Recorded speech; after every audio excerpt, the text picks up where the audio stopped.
Ayallar nahil erkekler o böyle. Ayalların beynisinin işleyişi bilen erkeklerin beynisinin işleyişi tapavutlu. Ayallar hem işe duyguları bilen düşünüyor ve duygularını ön plana geçiriyor da. Misal için ayal maşkala eğer üyden gelen vakti ona aytsa da kırmaşın bozuldu deyse eğer böyle men gün usta jamatacak bir mut garaş deyip ustana arap başlasa ayal katı veriyor ondan. Neyim için? Çünkü ayal onu başka zat istedi. Neyim istedi?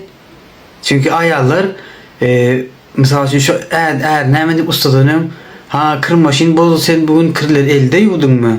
Senin eline sağlık maşallah şu çağılardan vakit ayırıp ellerim elde yupsun.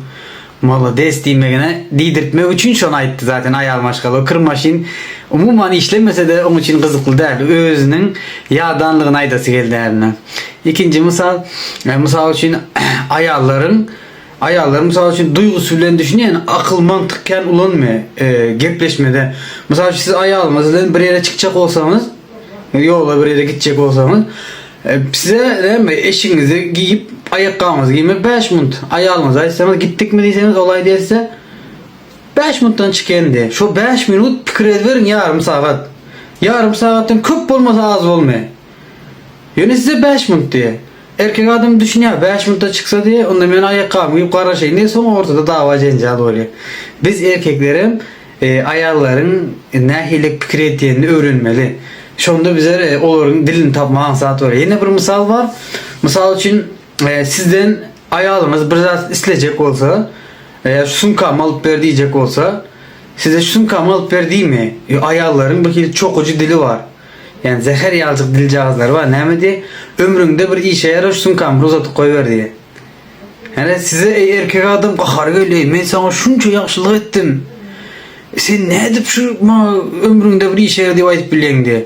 Yani ayağı öyle normal aytmak istedi ama bana şu sunkam alıp ver. Ha iş demek istedi. Başka zat demek istedi o. Yani şunu zehirli dilinden aytı. Şunun için ağalar dikkat edin. Yani maşkalarımızı bize korumalı.